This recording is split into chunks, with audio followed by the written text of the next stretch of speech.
Welcome to MSK life clinic foundation. ஒவ்வொரு மனிதர்களும் ஒவ்வொரு காலகட்டத்தில் ஒன்றை பெற வேண்டியுள்ளது அல்லது ஒன்றை இழக்க வேண்டியுள்ளது. இந்த இழப்பு சார்ந்த பல்வேறு பிரச்சனைகள் அது வாழ்க்கையில் ஒரு சோர்வு மனநிலையை உருவாக்கிவிடுகிறது. ஸோ இழந்த விஷயத்தை மறக்கடிப்பதை விட இழந்த விஷயத்தை பெறுவது எப்படி என்பதற்கு தான் உளவியல் ரீதியாக பல்வேறு கட்ட வழிகாட்டல் அவசியமாக உள்ளது. ஆகவே மனச்சோர்வு என்கின்றதை விட எங்களுடைய எம்எஸ்கே என்கின்ற mind set knowledge therapeutic analysis theory படி நாங்கள் வாழ்க்கை சோர்வு என்று சொல்கிறோம்.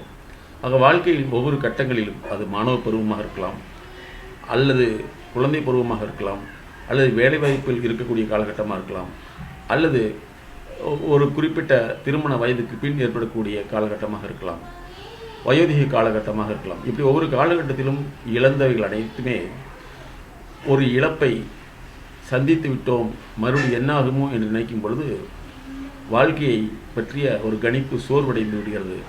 ஆகவே இந்த மனச்சோர்வு என்பதை விட நாங்கள் வாழ்க்கை சோர்வு என்று சொல்கிறோம். இதை மாற்றியமைக்க வாழ்வியல் பகுப்பாய்வு, உளவியல் வழிகாட்டல், அவர்களுடைய திறன்களை மேம்படுத்தல், அவர்களுடைய நினைவுகளை முறைப்படுத்தல் போன்ற பல்வேறு உளவியல் சார்ந்த சிகிச்சைகளை செய்து வருகிறோம். அதை பற்றி விழிப்புணர்வு தான் இந்த ஆன்லைன் கான்ஃபரன்ஸ். பலர் கேட்கக்கூடிய கேள்வி என்னென்னா, இழந்ததை மறக்கிறதுக்கு மருந்துள்ளதா, காதலை மறக்கடிப்பதற்கு மருந்துள்ளதா, இழந்த பணத்தை மறக்கற்கு மருந்துள்ளதா என்று கேட்கிறார்கள். மறுத்தல் என்பது வேறு, அதை புரிந்து கொள்வது என்பது வேறு, அதை புரிந்த அதற்கப்பால் அந்த நிகழ்வுகளை கையாளுதல் என்பது வேறு. இதற்கு மேல் புதிய வாழ்க்கை திறன்களை உருவாக்கி அதை கையாளுவது என்பது தனித்திறமை.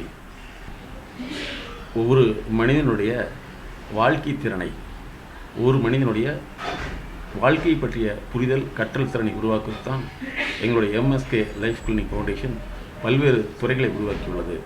அதன் அடிப்படையில் தான் உங்களுடைய கேள்விகளை எங்களோடு இணையத்தில் பகிர்ந்து கொள்ளலாம்.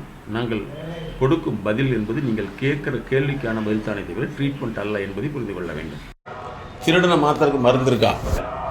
சரி, அப்படி ஒரு மருந்து இருந்தால் என்ன செய்வாங்க? எல்லா மாமியாரும் மருமகளுக்கு மருந்து கொடுத்துருவாங்க. கல்யாணம் பண்ணுறதுக்கு முன்னாடியே மருமக யாருக்கு மருந்து கொடுக்கும்?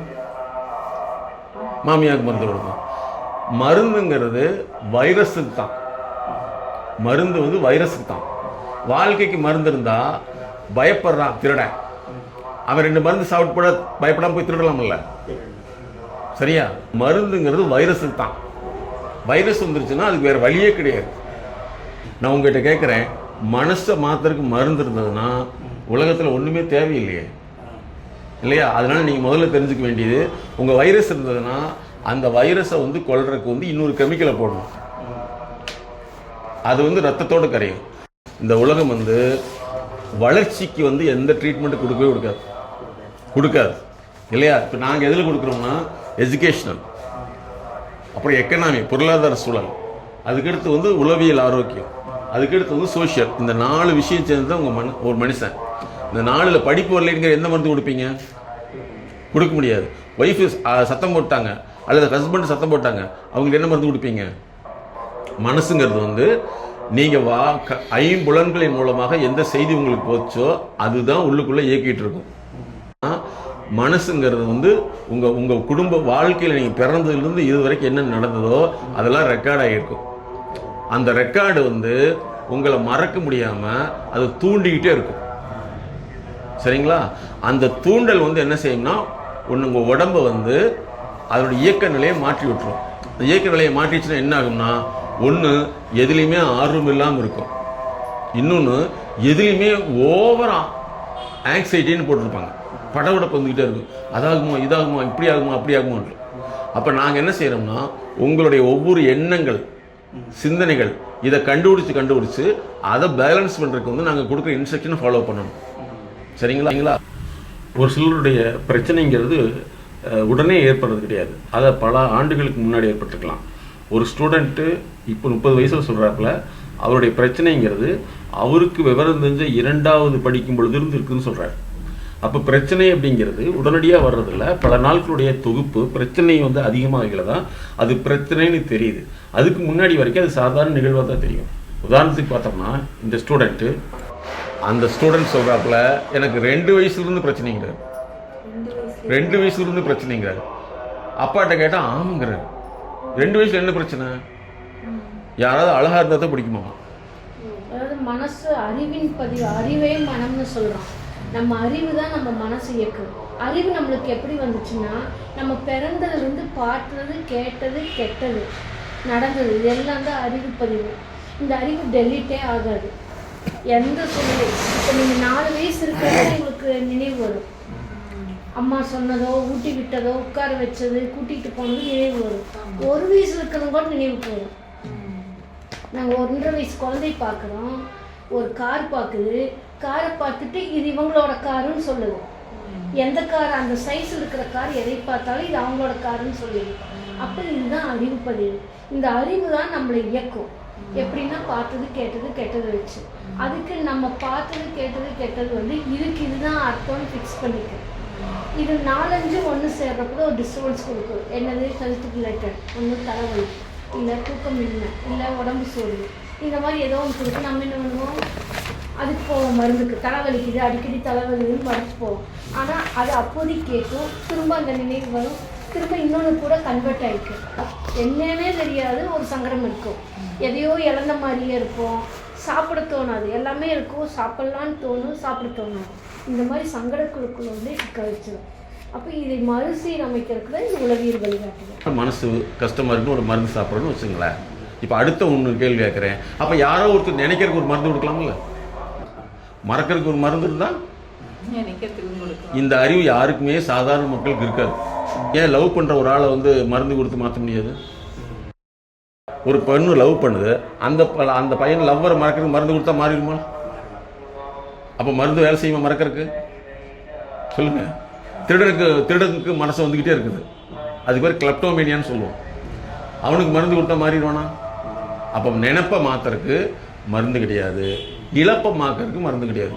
இழப்பு என்னன்னா, அம்மா இறந்துருச்சு, அந்த இழப்பை தாங்க முடியாது. அதுக்கு மனோதத்துவம்னா மனசுனுடைய இயல்புத்தன்மையை கண்டுபிடிச்சு மாற்றுறது. உங்கள் உடம்பு எப்படி இயல்புத்தன்மையை கண்டுபிடிச்சு பார்க்குறது அதாவது உடல் மருத்துவம். இது வந்து வாழ்க்கை மருத்துவம்.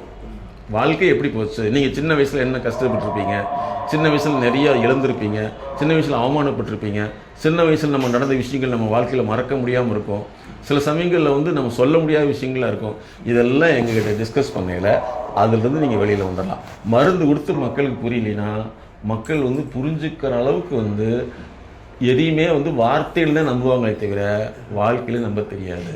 சரிங்களா ஐயா? என்ன இருக்குன்னு நீங்கள் போட்டீங்கன்னா, ஒரு மனுஷன் வந்து கண்ணில் பார்த்து அது மூளை உள்ளுக்குள் போய் வேலை செய்யுது. அந்த படிப்பு எவ்வளோ லெக்சர் தெரப்பின்னு வச்சுருக்கோம், அதான் எஜுகேஷனல். சரிங்களா? இதை நீங்கள் தெரிஞ்சுக்கலாம். இப்படி பிரச்சனைகள் சார்ந்த நோய்க்கு வெல்னஸ்ன்னு வச்சுருக்கோம். அது என்னென்ன பிரச்சனை? நீங்கள் சொன்ன மாதிரி நெகட்டிவ் திங்கிங் அல்லது பாசிட்டிவ் திங்கிங். அதாவது அமுக்கப்பட்ட நினைவுகள், யார்கிட்டையும் சொல்ல மனசும் வராது, உள்ளுக்குள்ளேயே புரிஞ்சிட்டு இருப்போம். அதுக்கு எதுக்கு தன்னைத்தானே வருத்திக்கலாமேங்கிற முடிவுக்கு தள்ளப்பட்டு இன்னும் ஏற்கனவே நம்ம ஒருத்தரோட வாழ்கிற மாதிரி தோணும், இல்லை நம்ம சார்ந்தவர்கள் யாரோ ஒருத்தர் இருக்கிற மாதிரி தோணும். இதெல்லாம் தோணும். இதெல்லாம் வந்து இது இந்த உள்ளே வரக்கூடிய சிந்தனையை தான் நாங்கள் கிளியர் பண்ணுவோம். அதுக்கு தான் நீங்கள் எங்கள் கூட காமாக இருக்கிறது, அப்புறம் அமைதி இல்லாமல் இருக்கிறது, அப்புறம் பிரச்சனையான ஒரு விஷயத்தை பற்றி யோசிச்சுட்டே இருக்கிறது, மனசு இப்படி இங்கிட்டு மாறிட்டே இருக்கும். ஒன்று நல்லதாக மாறும், கெட்டதாக மாறும், கோபம் வரும், வெறுப்புத்தன்மை வரும், அதுக்கு சுயமாக அழுக தோணும். சில சமயம் அப்போ தனிமையாக நமக்கு ஒன்றுமே வேண்டாம், நான் பேசாமல் இருந்துக்கோம் போ அப்படின்னு தோணும். மேரிட்டல் லைஃப் ப்ராப்ளம், திருமண வாழ்க்கையில் பிரச்சனை இருக்குது, திருமணம் சரியில்லை, நான் நினச்ச மாதிரி நடக்கலை, ஜாதகத்தில் அது கோளாறு, இது கோளாறு, கடவுள் குற்றம், சாமி குற்றம், இப்படிலாம் ஓடும். அதுக்கடுத்து பார்த்தீங்கன்னா பாருங்க, எத்தனை நீங்கள் சொல்லியிருக்கீங்க, அல்லது எங்கள் வீட்டில் உள்ளவங்க யாராவது தெரியல, இப்படி ஒரு தப்பாக தோணும். அதுக்கடுத்து பார்த்தீங்கன்னா உள்ளுக்குள்ளே வந்து அடக்க முடியாத ஒரு விஷயம் ஓடிக்கிட்டே இருக்கும். அதுக்கடுத்து ஒன்றா பெரிய ரிஸ்க் எடுக்கணும்னு தோணும், இல்லைனா எதுவுமே வேணான்னு தோணும். இதெல்லாம் க்யூர் பண்ணுறது தான் நாங்கள் வெல்னஸ் தெரப்பின்னு வச்சுருக்கோம். சரிங்களா? அதுக்கடுத்து வந்து பேச தெரியாது, அப்புறம் மனப்பாடம் பண்ண தெரியாது, பென்சில் பிடிக்குது, இந்த மாதிரி நிறைய கொள்ள. அதே மாதிரி ஒன்று சொன்னால் புரிஞ்சிக்க முடியாது. இதுக்கு தனியாக குழந்தைகள் தனியாக பண்ணிகிட்டு இருக்கோம். சரியா? ஒரு இழப்பிலிருந்து உங்களை மீண்டு கொண்டு வர ட்ரீட்மெண்ட். சரிங்களாயா? செயற்கை நுண்ணறிவு இருக்குன்னா இயற்கை நுண்ணறிவு எப்படி கொண்டு வரணும் கொண்டு வச்சோம். நாங்கள் இது ஸ்டூடெண்ட் லெவலில் பண்ணிகிட்ருக்கோம். பாருங்கள், எக்ஸாமுக்கெலாம் எக்ஸாமில் மறந்துடுறான், அவனுக்கு மருந்து கொடுத்தா மறக்காமல் பண்ணிடலாம் இல்லை? அப்போ மருந்து பார்த்தீங்கன்னா ஒரு தடவை சொன்னால் ஒரு பிரச்சனைக்கு தீர்வு கிடைக்காது. ஏன்னா ஒரு தடவை ஒரு வார்த்தையோ ஒரு எண்ணமோ ஒரு நினைவோ ஒரு செயலோ பலாயிரம் லட்சம் தடவை நினச்சிருப்போம். அப்போ ஒரு தடவை நம்ம சொல்லிட்டோன்னா இன்றைக்கே அதுக்கு தீர்வு கிடைக்காது. அது திரும்ப திரும்ப உங்களுக்கு நினைவு வர்றப்பெல்லாம் நீங்கள் டிஸ்கஸ் பண்ணுறப்ப அதோட டெப்த்தை மாற்றுறப்ப தான் சரியாகும். அப்புறம் நீங்கள் வந்து உயிர் சார்ந்த அறிவியல்னு இருக்கும். உங்கள் உயிர் பலகீனம் ஆயிடுச்சுன்னா என்ன அதுக்கு தான் சைக்கலாஜிக்கல் ஹெல்த். அது கம்மியாயிடுச்சு என்ன ஆயிரும்னா எதை பார்த்தாலும் படபடப்பு வரும். அதே மாதிரி எந்த விஷயத்துலையுமே வந்து ஓவராக வந்துச்சுன்னா படபடப்பு, ஒன்றுமே இல்லாமல் தான் டிப்ரெஷன். சரிங்களா? என்ன செய்யறது அப்படின்னு இப்படி உட்காந்தாங்கன்னா அதுக்கு பேர் டிப்ரெஷன். அதே மாதிரி என்னென்னா இவங்க இது வந்துருச்சுன்னா ஒன்று சொசைட்டிலேருந்து அப்படியே விலகிக்குவாங்க. இவங்க யார்கிட்ட தொடர்பு கொள்ள மாட்டாங்க. இதில் வந்து இவ்வளோ வகைகள் இருக்குது. இதெல்லாம் ஒன்று ஒன்றா நாங்கள் சரி பண்ண நீங்கள் வெளியில் வந்துடுவீங்க. சரிங்களா? அதில் பாருங்கள், மெயினாக அதாவது மக்கள் தொடர்பு ரொம்ப குறைவாக இருக்கும். இவங்களுக்கு விரும்ப மாட்டாங்க, தனிமையாகிடுவாங்க. அதுக்கடுத்து வந்து எதெடுத்தாலும் ஹைப்பர் டென்ஷனாக இருப்பாங்க. இதெல்லாம் அவங்களுடைய சிம்டம். ஸோ இதை சரி பண்ணிட்டோம்னா உங்களுக்கு ஹார்ட் ப்ராப்ளம் வரவே வராது. மண்டேவில் தான் நிறையா ஹார்ட் அட்டாக் வரும். ஏன் தெரியுமா? ஞாயிற்றுக்கிழமை ஃப்ரீ ஆகிடுவாங்க. நாளைக்கு வேலையில் என்ன நடக்குமோ தெரியல, கடன்காரன் நாளைக்கு வந்துடுவானே, அல்லது வேலை இவ்வளோ கஷ்டமே, இதெல்லாம் மண்டே சிண்ட்ரோம்னு சொல்லுவோம். மண்டே தான் ஹார்ட் அட்டாக் வரும். அப்போ வந்து அதுக்கு வந்து அவசியம். சரிங்களாயா? இப்போ உங்களுக்கு இருக்குது சைக்கலாஜி ஹெல்த் குறைஞ்சிது, அதாவது ஆன்ம பலம்ங்கிறது. அப்புறம் எப்பவுமே வெறுமையை ஃபீல் பண்ணுறது. அதுக்கடுத்து வந்து பார்த்திங்கன்னா சந்தேக குணம், அவங்க மேலே சந்தேகம், இவங்க மேலே சந்தேகம். அதுக்கடுத்து என்னை யாருமே கண்டுக்க மாட்டேங்கிறாங்க, என்னை யாருமே பிடிக்கலன்னு சொல்கிறது. அதுக்கடுத்து பார்த்திங்கன்னா நம்ம பேசாமல் எங்கேயோ போய் தொலைஞ்சிடலாமான்னு தோணும். அதுக்கடுத்து வந்து நம்மளே வெறுக்கிறது, குளிக்கிறது இல்லை, சாப்பிட்றது இல்லை, குளிக்க பிடிக்காது, சாப்பிட பிடிக்காது, சுத்தமாக இருக்க பிடிக்காது, படுக்கையிலே இருக்குது. அதுக்கடுத்து வந்தீங்கன்னா சில சமயங்களில் வந்து கோபம் அதிகமாகி யாராவது அடிக்கணுமான்னு தோணும். அப்புறம் வந்து நம்மளை நாமே வந்து அழகுபடுத்திக்கிறதுல குறைவாக இருக்கும். இதெல்லாம் இருக்கும். அதுக்கடுத்து வந்து குற்ற உணர்வு அதிகமாகிட்டே இருக்கும். இது ஒரு வகை. இன்னொரு வகை பார்த்திங்கன்னா அடிக்கடி போர் அடிச்சிருவாங்க. அப்புறம் பகல் கனவு நிறைய இருக்குது. பகலில் நிறைய சிந்தனை ஓடிக்கிட்டே இருக்கும். அதுக்கடுத்து வந்து இப்போ பேசுகிறதுக்கும் அப்போல்லாம் பேசுறதுக்கும் தொடர்பு இருக்காது, டிஸ்ஆர்கனைஸாக இருக்கும். அதுக்கடுத்து வந்து ரிப்பீட்டேட்டிவ் பிஹேவியர். கையை கழுவுவாங்க, காலை கழுவுவாங்க, போய் உட்காருவாங்க, எந்திரிப்பாங்க போய்ட்டு இருக்கும். அதுக்கடுத்து வந்து உள்ளுக்குள்ளே ஏதோ ஒரு சிந்தனை ஓடிக்கிட்டே இருக்கும். எதுலேயுமே கவனமாக இருக்க முடியாது. அதுக்கடுத்து நமக்குள்ளேயே வந்து நமக்கு ஒன்று செய்யணுங்கிறது வந்து சுய ஆர்வம் குறைவாக இருக்கும். அப்புறம் அடிக்கடி மறந்துடுறது, எதுலேயுமே வந்து ஆர்வம் இல்லாமல் இருக்கிறது. அப்புறம் எக்ஸைட்மெண்ட், ஏதாவது ஒன்று ஆயிடுச்சுன்னா அப்படியா அப்படின்னு ஒரு எப்படி இருக்கும். சில வந்து சோர்வு. இதெல்லாம் என்னுடைய பிரச்சனை. சரிங்களாயா? இடத்தை ரீதியில், உணர்ச்சி ரீதியில் தனியாக இருக்குது. சரிங்களா? இப்போ இப்படி ஒவ்வொரு இடத்துலையுமே இருக்கும். அதே மாதிரி சில சமயங்களில் வந்து சின்ன வயசில் வந்து தெரிஞ்சோ தெரியாமலோ ஏதாவது ஒரு விஷயம் நமக்கு தப்பாக நடந்திருக்கும், அல்லது தப்பாக நடக்க வச்சுருப்பாங்க, அல்லது தப்பாக செய்யறதுக்கும் நான் சூழ்நிலை உருவாக்கி. இதெல்லாம் நம்ம எப்போ தோணும் தெரியுங்களா? எல்லாத்துக்குமே தோன்றது 50 வயசுக்கு மேலே தோணும். 50 வயசில் தோணக்கூடிய அத்தனை பேருக்கு இந்த பிரச்சனை இருக்கும். இது அவங்க அதை மறைக்கிறதுக்கு தான் நிறைய வழிகளில் போய் உட்காந்துக்குவாங்க. ஐயா நம்ம இவர் எங்கேயுமே போகிறதுக்கு ஈடுபாடு இருக்காது, தவிர்த்துக்கிட்டே இருக்கும். சரிங்களா? தோணாது. அதுக்கடுத்து வந்தீங்கன்னா எதுலேயுமே வந்து ஆழமாக பார்க்க மாட்டாங்க. ஏதோ ஒன்று பேசுவாங்க, நீ இப்படி தான் பேசிப்பின்னு சொல்லிடுவாங்க. ஆழமாக அந்த அர்த்தத்தை புரிஞ்சுக்காமல் இவங்க ஒரு அர்த்தம் வச்சுக்குவாங்க. அதுக்கடுத்து வந்து எதுலேயுமே தொடர்பு இல்லாமே இருக்கும். சாப்பிட்டு என்ன செய்யுது, குளிச்சு என்ன செய்யுது, உட்காந்து என்ன செய்யுது, இன்னும் வாழ்ந்து என்ன செய்யுது, இப்படி ஒரு வாழ்க்கை எனக்கு தேவைதானா இப்படின்னு ஓடிக்கிட்டே இருக்கும். அதுக்கடுத்து ரீதியானதா, அல்லது வந்து உளவியல் ரீதியானதா, அல்லது வந்து வாழ்க்கை ரீதியானதா, உறவு ரீதியானதா, தொடர்பு ரீதியான நாங்கள் கண்டுபிடிக்கிறதே எவ்வளோ நாளைக்கு தேவைப்படும். சரிங்களா?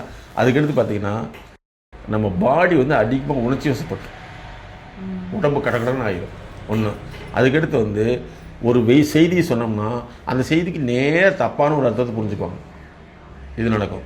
அதுக்கடுத்து வந்து எந்த விஷயமா இருந்தாலும் சரி அந்த காரணத்தை இவங்க ஒன்று வச்சுக்குவாங்க, அங்கே இருக்கிற காரணத்தை எடுத்துக்க மாட்டாங்க. இதெல்லாம் வந்து உணர்ச்சி ரீதியானது. சரிங்களா? அதுக்கடுத்து பார்த்தீங்கன்னா பிடிக்க மாட்டேங்குது, செய்ய தோண மாட்டேங்குது. இப்போ கல்யாணமாகி போயிட்டா ஹஸ்பண்ட் வீட்டில் என்ன அன்றாடம் ஒரு இதுவாக இருக்கும். டீ போட்டு கொடுக்கணும், சமைக்கணும். நான் ஏன் சமைக்கணும், நான் ஏன் டீ போடணும், எனக்குலாம் தேவையில்லை, அவசியம் இல்லை, இந்த குடும்பம் வேண்டாம் அப்படின்னு ஒரு 2வது நாளே விட்டுட்டு வந்துடுறாங்க. எனக்கு இந்த லைஃப் வேண்டாம், டைவர்ஸ் கேட்குறாங்க. அப்போ அந்த நுண் அறிவு இல்லைன்னா அந்த பெண்ணால் வேலை செய்ய முடியாது. காலைல எந்திரிக்க மாட்டாங்க, எந்திரிக்கவே முடியாது. இப்போ ரீசெண்டாக ஒரு கேஸ் எங்களுக்கு வர்றாங்க. மத்தியானம் 12 மணிக்கு தான் அந்த பொண்ணு எந்திரிக்கும். அவங்க அம்மாவே அங்கேருந்து ஹஸ்பண்ட் வீட்டிலேருந்து சமைச்சு போடுது. 2 குழந்தைங்க, 4th ஸ்டாண்டர்ட் படிக்கிற குழந்தை ஒன்று, 2nd ஸ்டாண்டர்ட் படிக்கிற குழந்தை ஒன்று. அப்போ இத்தனை வருஷமாக அந்த பெண்ணை எழுந்திரிக்கவே முடியலன்னு சொல்லி இவங்க அம்மா சப்போர்ட் பண்ணுது. எத்தனை நாளைக்கு பண்ணோம்?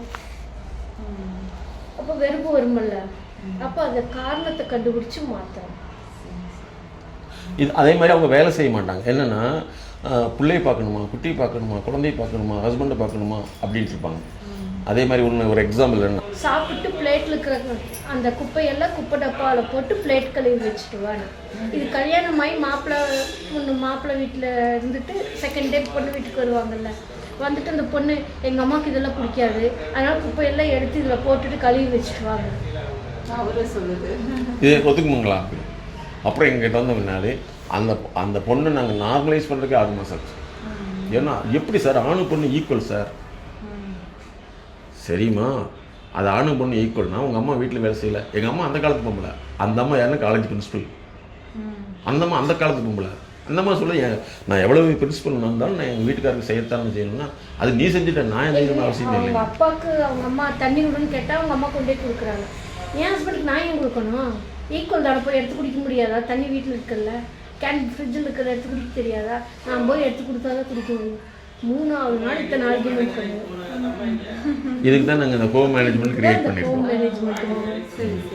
அதே மாதிரிங்க எங்கள் வாங்க உங்கள் வாழ்க்கைக்கு அந்த கண்டுபிடித்த விஷயங்கள் உங்கள் மனசை ஏற்றுக்கொள்கிற அளவுக்கு கொண்டு வரதான் எங்கள் வேலை.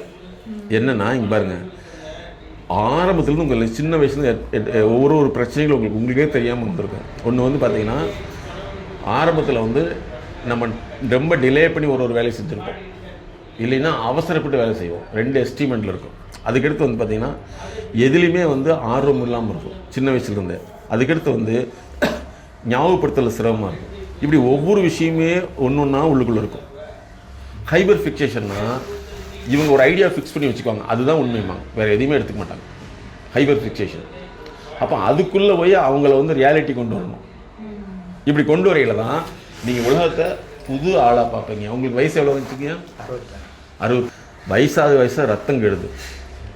அதே மாதிரி அறிவும் கெட்டு போயிடுது. அறிவு எப்படி கெடும்னா, நம்ம கண்டது, கேட்டது, மேடம் சொன்னாங்களே, பார்த்தது, கேட்டது இதெல்லாம் ஒன்று சேர்ந்து நமக்கு ஒரு குழப்பத்தை உண்டாக்கிடும். அப்போ ரத்தம் கெடுற மாதிரி அறிவு கெட்டு போயிடும். அறிவு தான் நாங்கள் வந்து, அறிவுங்கிறது ஒன்றும் இல்லை, உன்னை செயல்படக்கூடிய ஒரு முறை தான் அறிவுன்னு சொல்கிறோம். அறிவுங்கிறது நம்ம யாரும் நினச்சிக்கிட்டு இல்லை. தகவல் வேறு, அறிவு வேறு. அப்போ இதை தான் நாங்கள் மாற்றுறோங்க ஐயா. அதே மாதிரி அவங்களால படிக்க பிடிக்காது, டைகிராஃப் என்ன எழுத பிடிக்காது, டைகால்குலேஷன் மேக்ஸ் பிடிக்காது. சரியா? இந்த மாதிரி வந்து ஆடிட்டரி ப்ராசஸ்னால் நம்ம சொல்கிறத அவங்க கேட்கவே மாட்டாங்க. இந்த மாதிரி ஒவ்வொன்றையும் நாங்கள் கண்டுபிடிச்சி மாற்றோம். இது தனியாக இதுக்கு தான் லேர்னிங் லேப்னு வச்சுருக்கோம். அப்புறம் பாருங்கள், மனிதனால் ஏற்படும் உடல் நோய்கள், வாழ்க்கை சூழலால் உடலில் ஏற்படும் நோய்கள், இவற்றை பற்றி விழிப்புணர்வு தான் நாங்கள் நிறைய பண்ணிட்டு வரோம். அதுக்கடுத்து வந்து பாருமா, மேக்ஸ் வரலையும்பாங்க. அது சரியா? இன்ஃபர்மேஷன் ரீதியானது, அறிவு ரீதியானது, அவமான ரீதியானது, பொறாமை ரீதியானது, தடுப்பு அட்டாச்மெண்ட், இந்த மாதிரி நிறைய வகைகள் இருக்குது. இது சைக்கலாஜிக்கல் ஸ்ட்ரெஸ்ஸு. இதை நாங்கள் கண்டுபிடிச்சு தான் மாற்ற முடியும், ஒரே நாளில் மாற்ற முடியாது, அவங்க சொல்ல தெரியாது. அப்புறம் அதுக்கடுத்து வந்து சைக்கோ ஸ்பிரிச்சுவல் ஸ்ட்ரெஸ்னால், இன்றைக்கி நிறைய பேர் வந்து கடவுள்கிட்ட வந்து ஏன் போகிறாங்கன்னா குற்ற உணர்வு. ஐயோ நான் தப்பு பண்ணிட்டேன், கடவுள் தெரிஞ்சிடும். இது சைக்கோ ஸ்பிரிச்சுவல் ஸ்ட்ரெஸ். இது வந்து அவங்களுக்கு என்ன ஆச்சுன்னா, ஒரு மிகப்பெரிய இந்த சைக்கோ ஸ்பிரிச்சுவல் ஸ்ட்ரெஸ் வரவங்களுக்கு என்னன்னா அட்ரினல் சுரப்பி அதிகமாக. கேன்சர் வரதுக்கு மெயின் ரீசன் இதுதான். அதுக்கடுத்து பார்த்தீங்கன்னா கார்டிக் ப்ராப்ளம், தைராய்டு ப்ராப்ளம் வரலாம் சைக்கோ ஸ்பிரிச்சுவல் ஸ்ட்ரெஸ்னால். அதாவது வந்து இவங்க செஞ்ச தவறை வந்து இப்பயாவது மறைக்கணும்னு சொல்லி கூட ஏதாவது பண்ணுவாங்க. அதுக்கடுத்து ஃபிசியோலஜிக்கல் ஸ்ட்ரெஸ்னால் வேலை அதிகமாக இருக்கிறது, உடல் இதாவது வயிற்று சம்மந்தப்பட்ட பிரச்சனை. சோஷியல் ஸ்ட்ரெஸ்னால் ஐயா சொன்ன மாதிரி வெளியில் போக பிடிக்காது. இந்த மாதிரி இந்த ஸ்ட்ரெஸ்ஸுடைய வகை ஸ்ட்ரெஸ்னால் கம்பெனியில் இன்றைக்கி நிறைய பேர் 3 மாதத்துக்கு வேலை செய்ய மாட்டேங்கிறான், அவனுக்கு இருக்கும். எமோஷனல் ஸ்ட்ரெஸ்னால் யாராவது ஒன்று சொல்லிட்டா பிரச்சனை ஆகும். பிஹேவியர் ஸ்ட்ரெஸ்னால் இந்த மாதிரி ஒவ்வொரு ஸ்ட்ரெஸ்ஸையும் நீங்கள் கண்டுபிடிச்சா மாத்திரம். சரியாம்மா? அதே மாதிரி அக்யூட் உங்கள் பிரச்சனையை கண்டுபிடிச்சி நாங்கள் இத்தனை ப்ரிஸ்கிரிப்ஷன் கொடுக்குறோம். மருந்து கிடையாது, நடத்தை ப்ரிஸ்கிரிப்ஷன். இதை கொடுத்து மாத்திரம். ஐயா உங்களுக்கு கிளாரிட்டி வந்துருச்சுங்களா? ஸ்ட்ரெஸ்ன்னு சொல்லுவாங்க. அப்புறம் பணத்துக்கு வந்து எப்படி நம்ம சம்பாதிக்கணுங்கிறது தனியாக வந்து ரியாலிட்டி பேஸில் வந்து உலக லெவலில் கிளினிக் இருக்குது. லைஃப் அதாவது மணி கிளினிக் இந்த மாதிரி தனியாக வச்சுருக்கோம். அடுத்து இன்னும் நல்லா தெரிஞ்சுக்கணும். அதாவது எப்படிலாம் தேடுவாங்கன்னா ஃபஸ்ட்டு ப்ரொஃபஷனல் தேடுறவங்க. நீங்கள் பரவாயில்ல ஐயாட்ட படுறதுனால இங்கே வந்துட்டீங்க. இன்னும் ஒரு சிலர் வந்து நரம்பா அப்படின்னு இல்லை, மனசுங்கிறது ஆற்றல். அந்த மேலும் விவரங்களுக்கு எங்களோடு தொடர்பு கொள்ளுங்கள். இது உளவியல் சார்ந்த விழிப்புணர்வு பதிவு.